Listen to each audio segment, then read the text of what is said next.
Hello dear students, तो कैसे हैं आप सब। स्वागत है आपका हमारे यूट्यूब चैनल जिसका नाम है LWM क्लासेस। तो आज का जो लेक्चर है वो क्लास 11th के लिए है और इसका first chapter that is sets. तो आज जो हम बात करने वाले हैं क्लास 11th के first chapter that is sets, उस पर बात करना चाहते हैं। ठीक है, तो बेटा वीडियो के लास्ट तक बने रहिएगा मेरे साथ। ठीक है, तो चलिए सबसे पहले हमने सेट स्टार्ट किया है। ये वर्ड कहाँ से आया, सबसे पहले तो सेट की थ्योरी के वन की बात करते हैं। तो set theory is given by George Cantu। ठीक है, सेट थ्योरी किसने दी थी बेटा? Set theory is given by George कंटू। ये क्वेश्चंस पूछ लिया जाता है ऑब्जेक्टिव में। ठीक है ना, जो बच्चे जे मेंस प्री की तैयारी करते हैं, ठीक है ना, उन बच्चों के लिए भी क्वेश्चंस इंपॉर्टेंट है। तो इस लेक्चर्स में यानी 11th और क्लास 12 के जो लेक्चर्स रहेंगे उसमें हम क्वेश्चंस अपर लेवल के भी बात करेंगे जो आगे आपके लिए बहुत हेल्पफुल रहने वाले हैं। ठीक है बेटा, तो वीडियो को जरूर लास्ट तक देखते रहिए। ठीक है, तो हम बात करते हैं सेट क्या होता है। सेट तो in the mathematics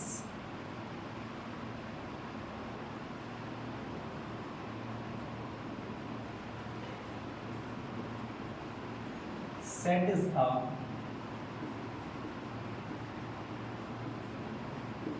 collection of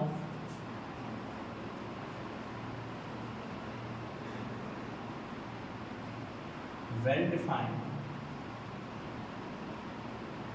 distinct objects। Sir मतलब क्या हुआ इसका, ये तो समझ। चलिए बेटा समझते हैं। सेट क्या होता है? The mathematics set is a collection of well defined distinct objects. अब देखिए बेटा, हर चीज का एक प्रॉपर सेट होता है। ठीक है ना, अब देखिए कोई चीज है, जैसे अब सपोज है ये मार्कर है। ठीक है, मार्कर और पेन, इसका कैन, ये तभी तो एक सेट बना। ठीक है ना, मोबाइल पे हम टेम्पर लगाते हैं, अपने मोबाइल पे टेम्पर ग्लास लगाते हैं। क्यों लगाते हैं? सेफ्टी के लगाते हैं, सभी लगवाते हैं मैंने। तो ये कलेक्शन होता है वेल डिफाइंड, यानी कि सबके लिए एक जैसा आंसर होना चाहिए। अब जैसे मैं बात करता हूँ माय फेवरेट सिंगर्स, ठीक है, तो मेरे फेवरेट सिंगर्स अलग होंगे। मैं आपसे पूछता हूँ आपके फेवरेट सिंगर, तो आपके अलग होंगे। ये वेल डिफाइंड नहीं हुआ। ठीक है, क्योंकि यहाँ आपकी चॉइस कुछ अलग है, मेरी चॉइस कुछ अलग है। ठीक है ना, मैंने आपसे कहा the collection of all natural numbers less than 10। ठीक है, मैंने आपसे कहा the collection of all natural numbers less than 10। तो आप कहोगे सर 1 2 3 4 5 6 7 8 and 9। अब इस आंसर को चाहे मैं दूं तब भी मैं यही आंसर दूंगा, इस आंसर को आप लोग दोगे तब भी यही आंसर दोगे। इसमें कोई चेंजिंग तो होने वाली नहीं है बेटा। तो इसी चीज को ही कहते हैं वेल डिफाइंड। ठीक है ना, यानी कि जो एक अच्छे तरीके से डिफाइन होनी चाहिए। ठीक है ना, जैसे मैंने आपसे कहा योर फेवरेट प्लेयर्स। ठीक है, तो जो आपको पसंद होंगे आप बताएंगे, जो मुझे पसंद होंगे वो मैं बताऊंगा। ठीक है ना, बट जहां आपका और मेरा आंसर एक जैसा होगा वो कहला जाएगा वेल डिफाइंड। आपका मेरा से नहीं, किसी का भी होगा। ठीक है बेटा, समझ में आया एक बार? चलिए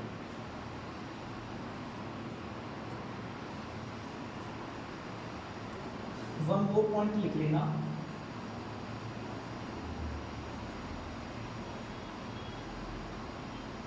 द अरेंजमेंट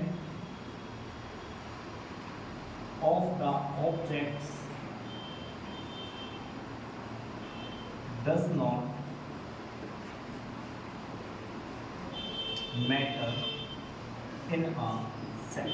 ठीक है, यानी कि जो अरेंजमेंट्स रहता है इसका इट डजंट मैटर। देखिए मैंने क्या लिखा, नेचुरल नंबर अप टू 10। ठीक है, सॉरी लेस देन 10। तो ऐसे लिखे हैं, आप इसको ऐसे लिख दो 1 7 4 5 2 9 8। ठीक है ना, 3 और क्या रहेगा 1 2 3 4 5 6। ठीक है, तो ये आपने कैसे भी लिख दिया, इट डजंट मैटर आपने कैसे लिखा है। ठीक है। तो अरेंजमेंट कभी भी इस चीज पर डिपेंड नहीं करता है। सेट में आप अरेंजमेंट कैसे भी लिख सकते हो, इट डजंट मैटर, ये कोई मैटर नहीं करता है बेटा। ये पॉइंट क्लियर है यहाँ तक का। Set theory is given by George control. In the mathematics set is a collection of well defined distinct objects, ठीक है। Next, the arrangement of the object does not matter in a set, ठीक है। ये points clear हैं, तो हम आगे की बात करेंगे, ठीक है। चलिए इसको इरेज करते हैं।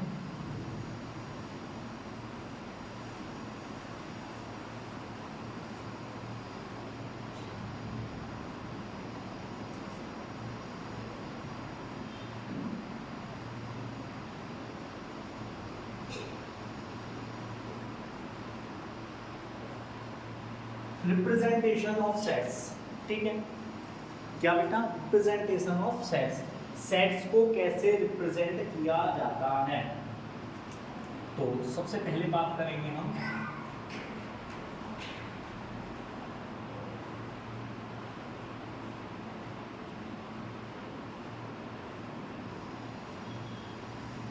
डिस्क्रिप्शंस मेथड, ठीक है बेटा। तो सबसे पहले हम बात करेंगे डिस्क्रिप्शंस मेथड की। तो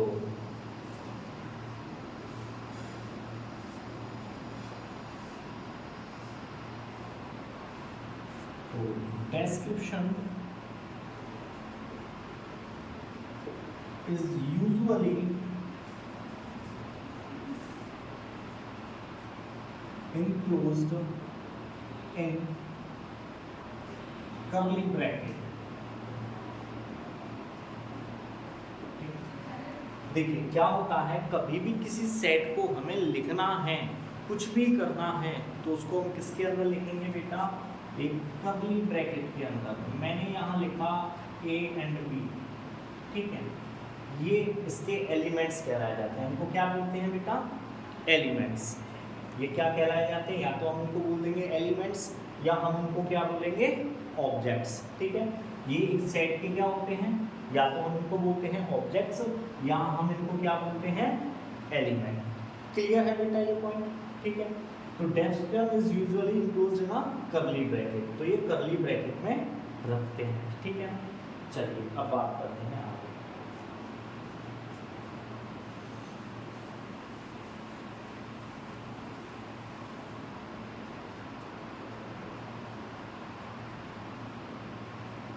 रोस्टर फॉर्म और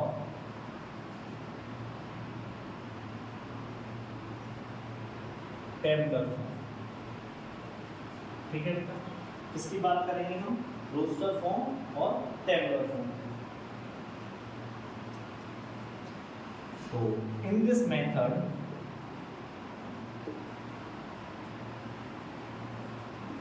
of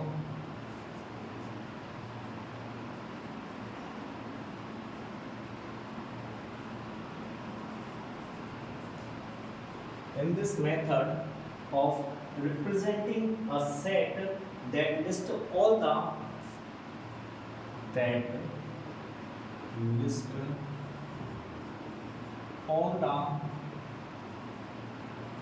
elements or objects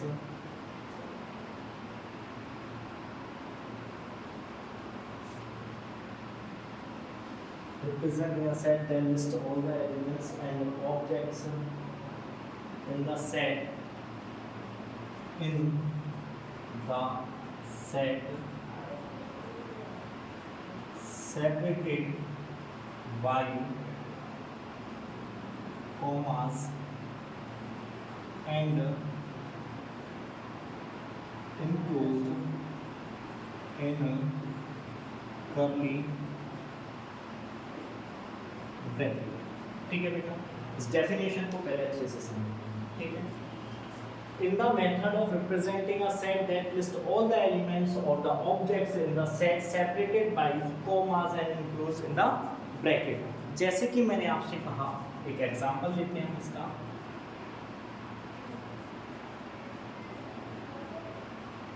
The collection of all even number between 0 to 15, ठीक है ना। तो देखिए कैसे लिखेंगे, सबसे पहले हमें बताना है बेटा curly bracket, the collection of all even numbers, ठीक है ना, बिटवीन 0 and 15। तो देखिए क्या होगा, 2, 4, 6, 8, 10, 12 एंड 4, ठीक है। ये सभी कैसे नंबर्स हैं, इवन नंबर्स हैं, ठीक है। और किसके बीच में आते हैं, 0 एंड 15 के बीच में आते हैं। अब आपको दिख रहा होगा इन सभी को बीच में मैंने इनको सेपरेट किया है कॉमास लगाकर, और ये किसके अंदर प्रेजेंट है, एक ब्रैकेट के अंदर। इस ब्रैकेट को हम क्या बोलते हैं बेटा, इस ब्रैकेट को ही हम बोलते हैं कर्ली ब्रैकेट, ठीक है ना।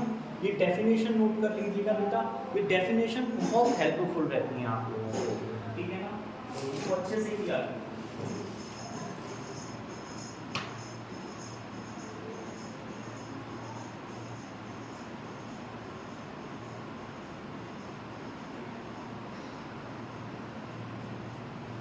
चलिए नेक्स्ट।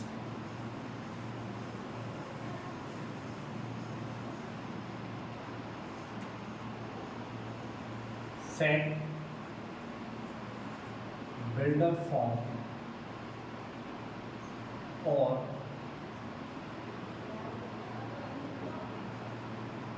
रूल मेथड, ठीक है। नेक्स्ट हम किसकी बात करने वाले हैं बेटा, सेट बिल्डर फॉर्म और रूल मेथड, ठीक है ना। तो बेटा ध्यान से समझते हुए चलना है। देखो आप लोग समझोगे तभी आप अच्छे से कर पाओगे, आप लोग समझोगे नहीं तो बेटा आप लोगों को दिक्कत होगी। तो हर चीज़ को बड़े ही ध्यान से आप लोगों को समझते हुए चलना है, ठीक है।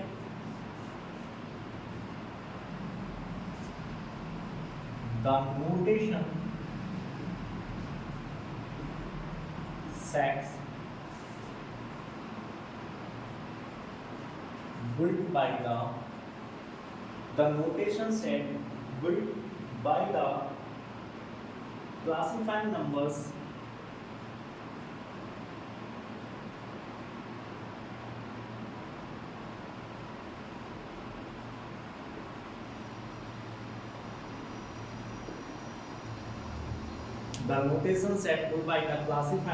the numbers according to their property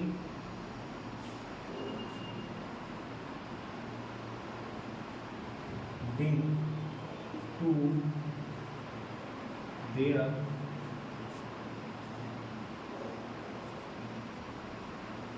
property. Definition सभी को दिख रही होगी बेटा, आई होप सो, ठीक है।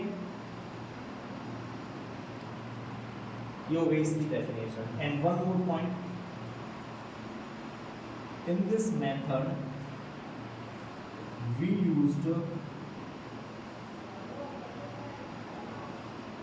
variable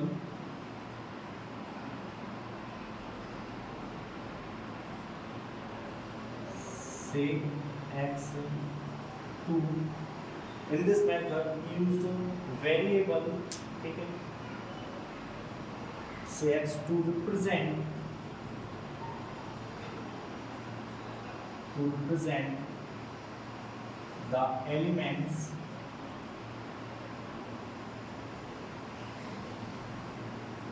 or the objects.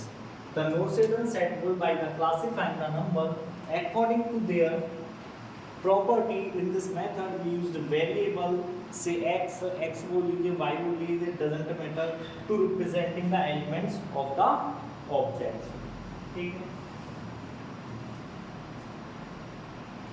देखिए अब एग्जाम्पल लेते हैं, जैसे ठीक है, A, E, I, O, U, ठीक है।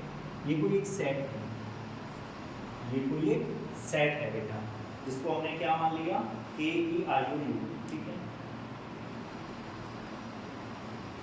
अब हमको देखो ये तो फॉर्म है कौन सी, रोस्टर फॉर्म या टेबुलर फॉर्म इसको बोलते हैं।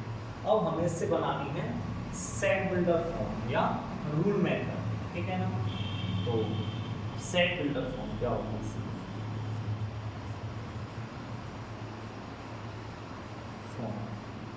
तो ए, क्या करेंगे बेटा, करली ब्रैकेट लगाएंगे, x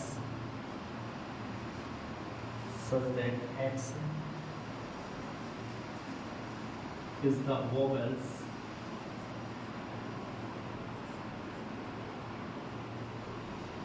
x is the collection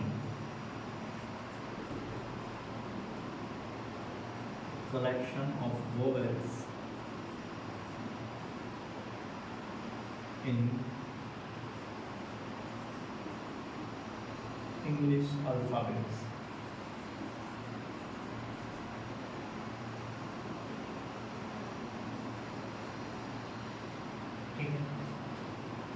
X is the collection of vowels in English alphabet.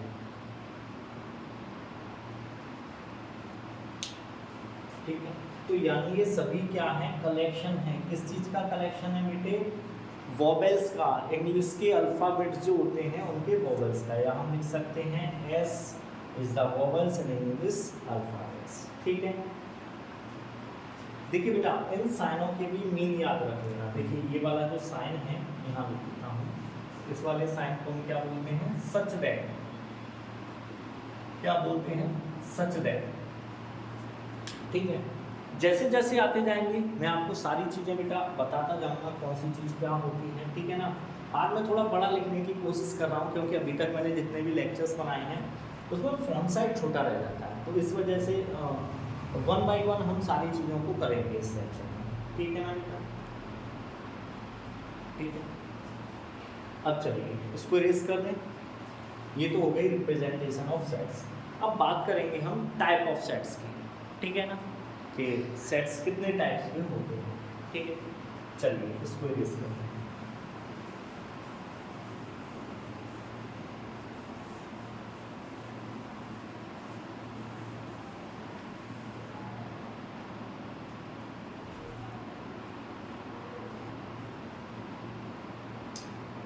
Types of set, सबसे फर्स्ट जो बात करते हैं बेटा वो है फाइनाइट सेट। ठीक है ना, सबसे पहला जो है वो क्या है, finite set. If number of element are finite. Finite मतलब बेटा आप समझते हो ना, फाइनाइट एंड इनफाइनाइट का मतलब क्या होता है, आपको समझ में आता है ना। ठीक है बेटा, फाइनाइट मतलब जिनको हम काउंट कर सकते हैं। ठीक है ना, तो कोई भी एक एग्जांपल ले लेते हैं। ठीक है, कोई एक सेट बना दिया जिसमें ए और बी दो एलिमेंट्स रहेंगे। ठीक है ना, तो ये क्या हो गया आपका फाइनाइट सेट, जिसमें के नंबर ऑफ एलिमेंट्स कैसे हैं, फाइनाइट। क्या है बेटा, फाइनाइट। ठीक, तो हमसे पूछ सकता है, ऑप्शन दे देगा। चलिए अभी बात करते हैं, देन आगे बात करेंगे। ठीक है, नेक्स्ट इनफाइनाइट सेट।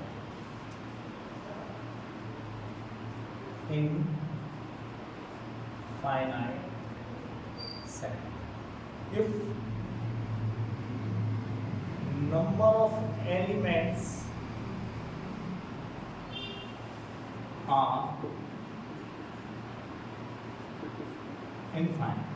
ठीक है, जैसे कि देखिए 1 2 3 डॉट डॉट डॉट डॉट, और ये आगे चला ही जा रहा है, कोई भी वही नहीं है, यानी कब एंड होगा कुछ पता नहीं है। तो ऐसे सेट्स को हम क्या बोलते हैं, इनफाइनाइट सेट, जिसमें नंबर ऑफ सेट एलिमेंट्स कितने होंगे, इनफाइनाइट। ठीक है ना बेटा, समझ में आया।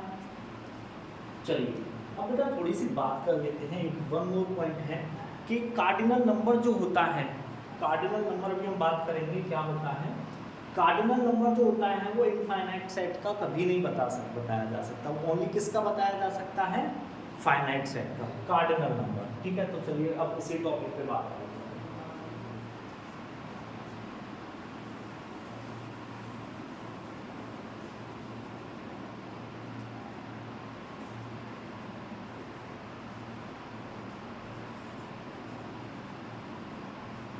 Cardinal number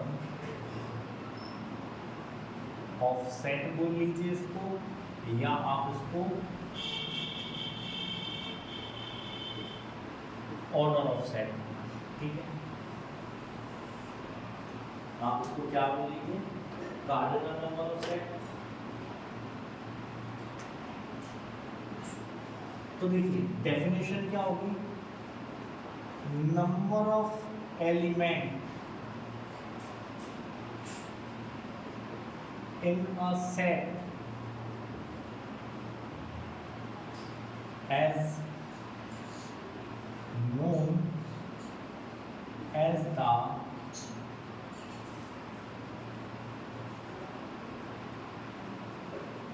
cardinal number of the set, ठीक है। क्या होता है समझना जरा, कार्डिनल नंबर ऑफ सेट या इसको बोलते हैं हम ऑर्डर ऑफ सेट। क्या बोलते हैं, कार्डिनल नंबर ऑफ सेट या ऑर्डर नंबर ऑफ सेट। क्या होते हैं, number of elements in a set as known as the cardinal number of the set या ऑर्डर ऑफ द सेट, ठीक है। अब जैसे बेटा कैसे, मैंने आपको एक सेट दिया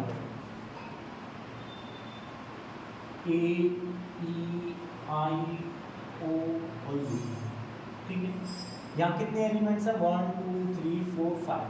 तो इसका कार्डिनल नंबर जो होगा n इक्वल टू कितना हो जाएगा, 5 हो जाएगा। वन मोर ऑप्शन लेते हैं, बी ले लिया मैंने, ये लिखा 4 5 7। तो इसका कार्डिनल नंबर क्या हो जाएगा बेटा, 3। ये डिनोट करते हैं, ठीक है ना बेटा, ये क्या है, कार्डिनल नंबर को डिनोट करता है, ठीक है ना।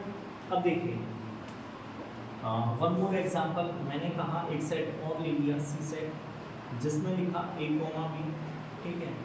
एक ले लिया टी सेट जिसमें लिखा 4, 5, ठीक है। तो देखिए एन सी जो है वो बराबर होगा एन डी, यानी number of cardinal number of set C is equal to cardinal number of set D. ये इक्वल हैं, लेकिन सेट सी और सेट डी इक्वल नहीं है, ठीक है ना। अभी हम इनके बारे में पढ़ेंगे, इक्वल सेट क्या होते हैं, इक्विवेलेंट सेट्स क्या होते हैं, ठीक है ना। हम सबके बारे में पढ़ेंगे बेटा इस लेक्चर में, ठीक है ना। तो फर्स्टली तो हमारे जो बेसिक पॉइंट्स हैं हमें उनको क्लियर करते हुए चलना है। तो यहाँ तक किसी बच्चे को कोई डाउट्स नहीं होना चाहिए, ठीक है ना। समझ में आ गया आप लोगों को कार्डिनल नंबर। अब देखिए बेटा इसको थोड़ा सा रेस करते हैं।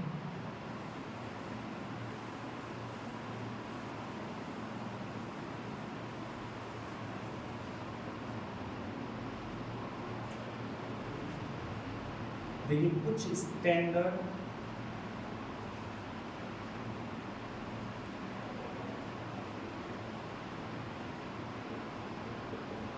Infinite offsets,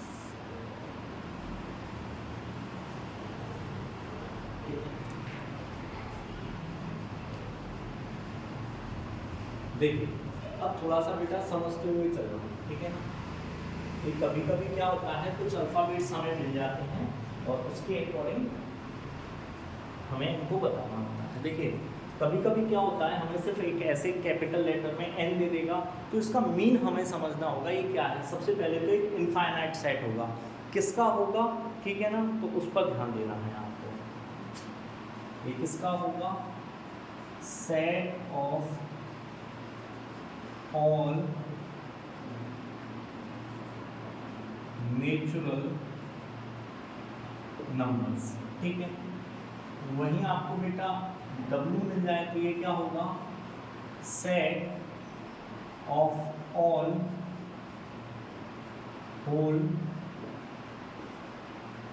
numbers. एक तो फिनिश हो गई है, मार्क करते हैं। नेक्स्ट कैपिटल आर मिल जाए तो ये होगा set of all, set of all natural number हो गया, set of all real numbers,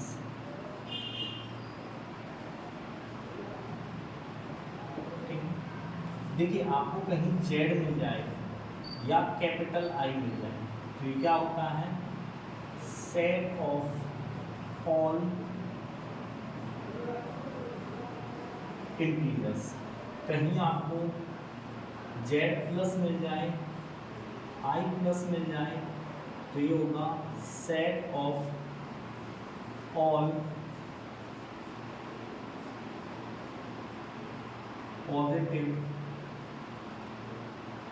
integers, ठीक है ना। वहीं कहीं आपको z माइनस i माइनस मिल जाए, ये होगा set of all negative integers. दिख रहा है बेटा, इनको नोट कीजिए फास्ट, ठीक है। ये वन मोर लिख लेते हैं, Q capital set of all rational numbers. Last वाला शो हो रहा है नहीं,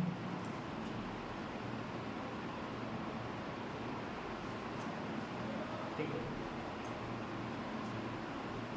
तो बेटा ये कुछ होते हैं हमारे जो already infinite number of sets होते हैं। कभी यहाँ r प्लस मिल जाएगा ना बेटा, तो हम क्या कहेंगे, set of all real positive numbers, ठीक है। r नेगेटिव हो जाएगा तो नेगेटिव में, ठीक है बेटा।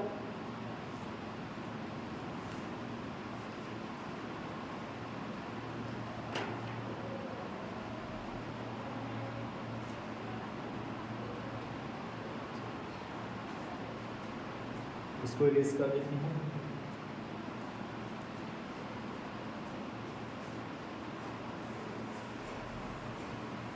चलिए, तो बात कर रहे थे टाइप्स ऑफ सेट्स पर, ठीक है ना। अब आता है नल सेट। नल सेट या इसको हम बोलते हैं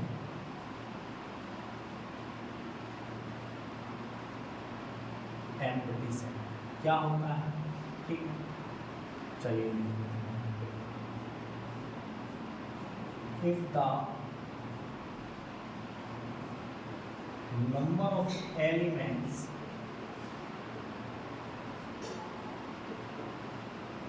in a set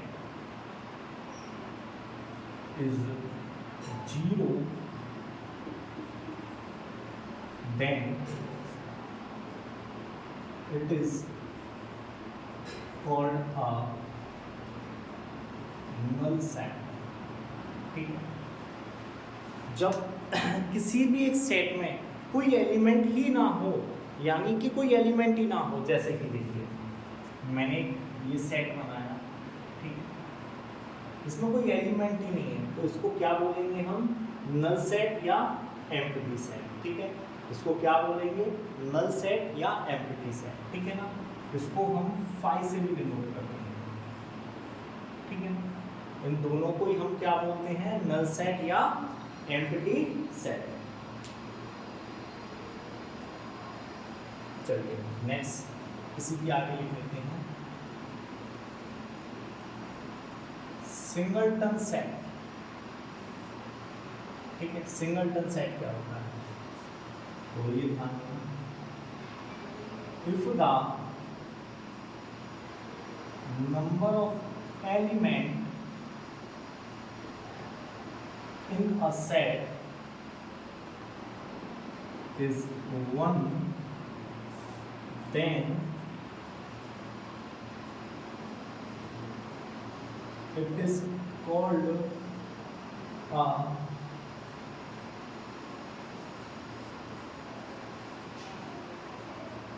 singleton set, ठीक है ना। जब किसी सेट में, समझना बेटा, एम्प्टी सेट समझ में आ गया, जिसमें यानी कोई एलिमेंट ही ना हो। सिंगलटन सेट क्या कहता है, जिसमें सिर्फ और सिर्फ वन एलिमेंट होना चाहिए, वन ऑब्जेक्ट होना चाहिए, ठीक है।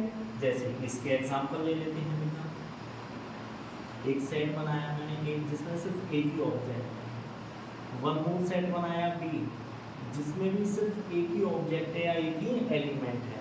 तो these are the example of singleton set and these are known as the null set or empty set। किसी बच्चे को कोई डाउट है बेटा इसमें?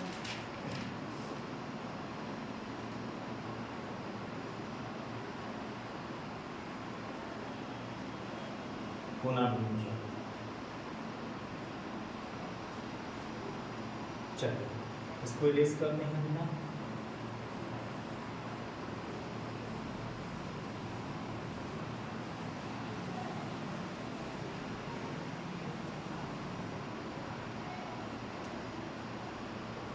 नेक्स्ट है आपका इक्वल सेट, ठीक है बेटा। If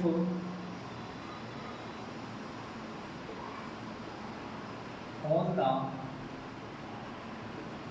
elements of two sets, if all the elements of two sets are same, then it is called equal set, ठीक है। यानी कि यहाँ किसी एक सेट की बात नहीं हो रही है। इक्वल सेट में बेटा कितने सेट होंगे? दो, और दोनों की एलिमेंट्स जो होंगे वो कैसे होंगे? सेम होंगे। जैसे कि देखिए एक एग्जांपल लेते हैं। मैंने कहा 3 and 4 ये एक सेट है, ठीक है। एंड मैंने एक और सेट लिया बी, कैसे कि x belong to x, x belong to x belong to x such that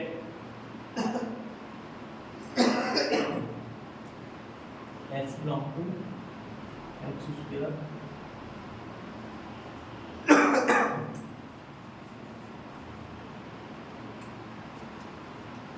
x square minus 7x plus 12, ठीक है बेटा। और इस सेट को जब हम सॉल्व करेंगे तो b की वैल्यू क्या आएंगे बेटा? 3 and 4 ही आएंगे निकल के, ठीक है ना। b की वैल्यूज क्या आएंगी? 3 and 4। तो देखिए यहाँ पर एलिमेंट्स, दो एलिमेंट्स हैं और यहाँ पर भी दो ही एलिमेंट्स हैं, और एलिमेंट्स भी कैसे हैं? सेम हैं। यहाँ भी 3 and 4 है, यहाँ भी 3 and 4 है। तो ये दोनों ही सेट्स कैसे होंगे? इक्वल सेट, ठीक है ना। कैसे सेट्स होंगे बेटा? इक्वल सेट्स, ठीक है। चलिए इसको मिटा दें।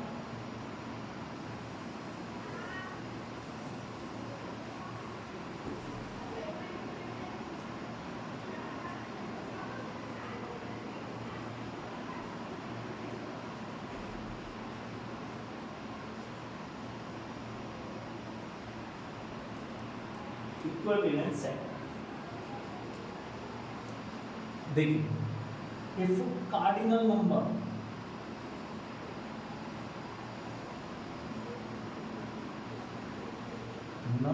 of two sets are दिख रहा है नहीं इधर वाला इक्वल तक का, ठीक है, हाँ दिख रहा है। If cardinal number of two sets are equal, then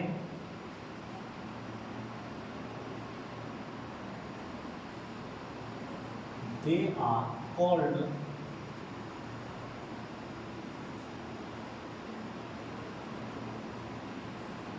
equivalent sets, ठीक है।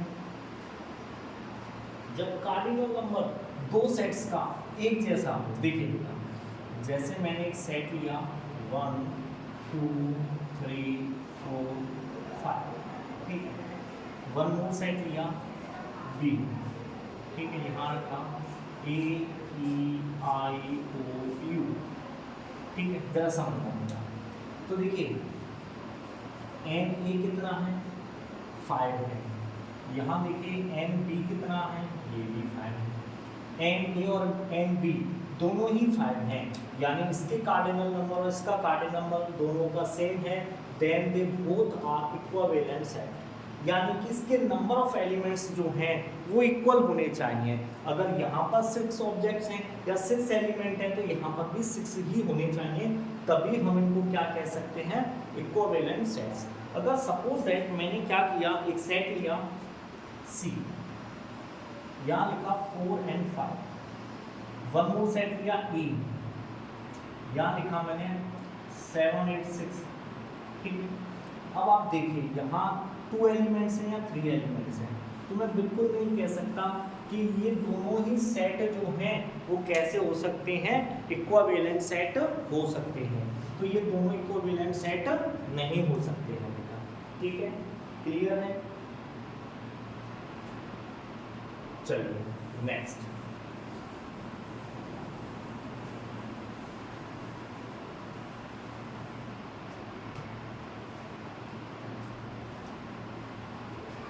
नेक्स्ट है बेटा आपका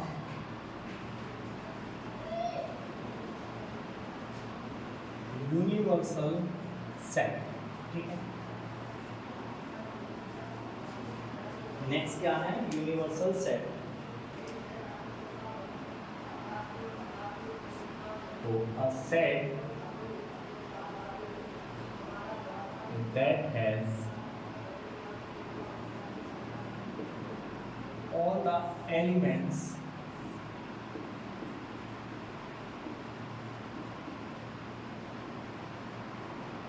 relevant